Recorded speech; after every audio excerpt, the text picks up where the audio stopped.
no vídeo de hoje o terceiro episódio sobre a história da Igreja Congregacional. A fé congregacional, protestantismo de missão, fundamentos da fé congregacional, súmula teológica, inários, salmos e hinos, calvinismo puritano. Vale lembrar que este vídeo é baseado na dissertação do escritor Heitor Lamartine. Seja bem-vindo ao Diário Pentecostal Historiando, análise histórica e crítica sobre o movimento pentecostal brasileiro. Se inscreva no canal e siga nossas redes sociais. O povo que não conhece a sua história está condenado a repeti-la.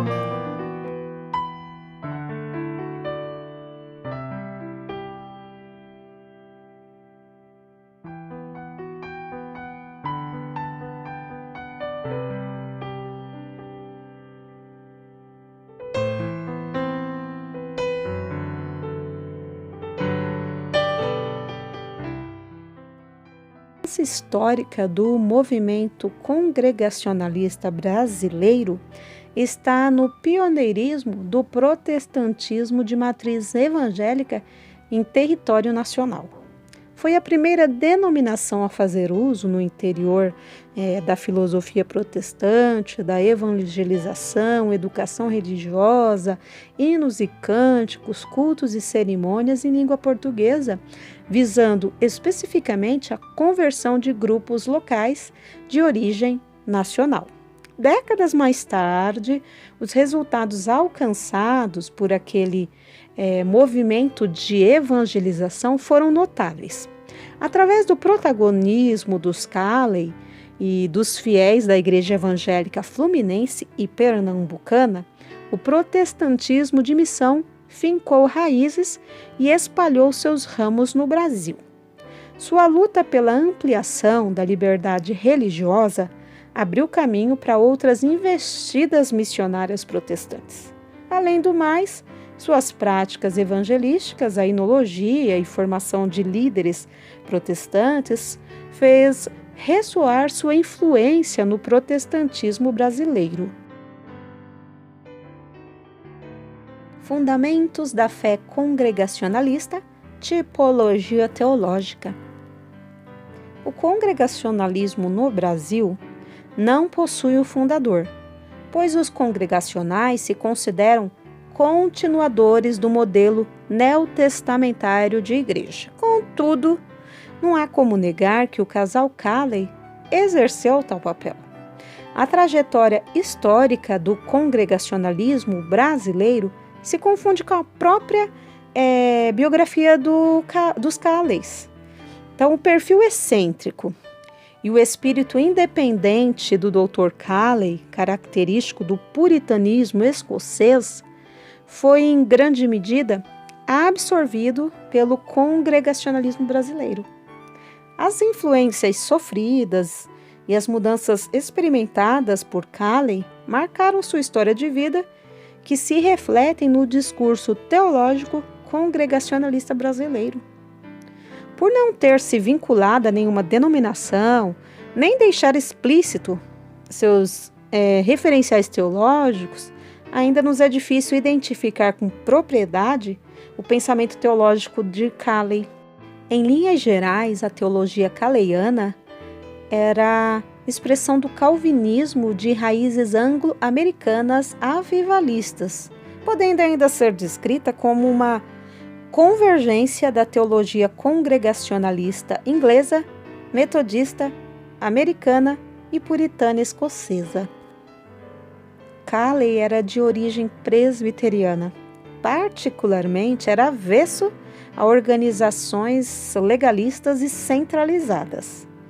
O seu espírito pastoral, e ele se caracterizava exatamente por seu ministério pastoral junto ao rebanho, o aproximava de John Robson, o celebrado pastor Scrooge, igreja máter do congregacionalismo, em sua concepção do povo de Deus, da igreja e na aversão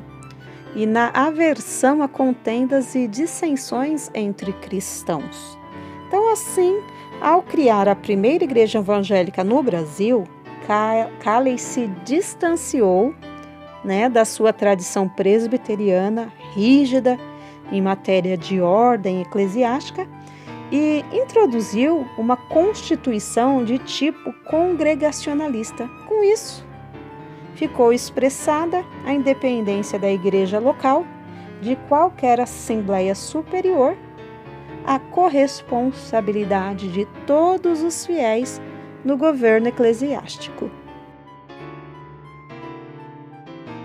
Pouco antes de voltar para a sua terra natal, Calley elaborou uma súmula teológica sob o título dos 28 artigos da breve exposição das doutrinas fundamentais do cristianismo. Com o objetivo de servir para a catequização dos conversos, o documento veio a tornar-se uma fórmula prototípica da confissão de fé congregacionalista brasileira, sendo subscrito pela Igreja Evangélica Fluminense Pernambucana. Esses artigos poderiam ser elucidados, mas, em sua maioria, são assertivas genéricas de teologia protestante. A maior parte dos artigos poderia ser aceita por qualquer evangélico, reformado ou não. O posicionamento de Calley em relação às tradicionais denominacionais permitiu-lhe propagar uma mensagem religiosa difusa. No ano de 1861, foi publicada a primeira edição do Inário Salmos e Hinos, compilado pelo casal de missionários com ênfase prioritária na disseminação da fé protestante no Brasil. Poetisa, linguista e musicista, a senhora Calley empenhou-se na composição, tradução e arranjos de músicas que foram acrescidas com antigas composições de Robert Calley para a formação do inário citado. Então, esse cancioneiro tornou-se o mais popular entre as denominações protestantes até metade do século XX e ainda continua sendo usado em várias igrejas, influenciando os cânticos congregacionais da maioria das igrejas evangélicas no Brasil, incluindo as pentecostais. A influência puritana sobre Calley é inegável, ainda que apareça de forma atenuada ou oblíqua. Além do calvinismo puritano ter sido seu sistema teológico, houve uma profícua cooperação entre este e o missionário presbiteriano Asbel Green Simonton. Acrescentem-se outras tantas ligações entre obreiros congregacionais e presbiterianos e ainda convergências desses empreendimentos missionários. Esses pontos de contato explicam-se pelo fato de que, por muitos anos, esses terem sido os únicos representantes do protestantismo missionário no país, bem como pelas suas afinidades históricas e doutrinárias.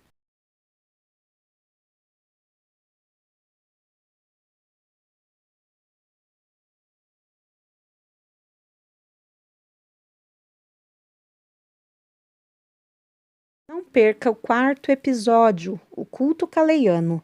Cultos domésticos, sucessor de Calley, doutrina congregacional, denominação independente, tensões internas, união das igrejas evangélicas indenominacionais e o designativo congregacionais.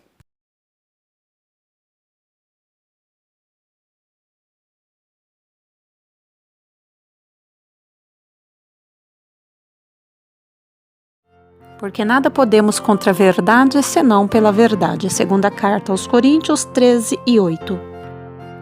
Se você gostou do conteúdo deste vídeo, se inscreva no canal, deixe o seu joinha, compartilhe e ative o sininho para receber do YouTube as notificações dos novos vídeos.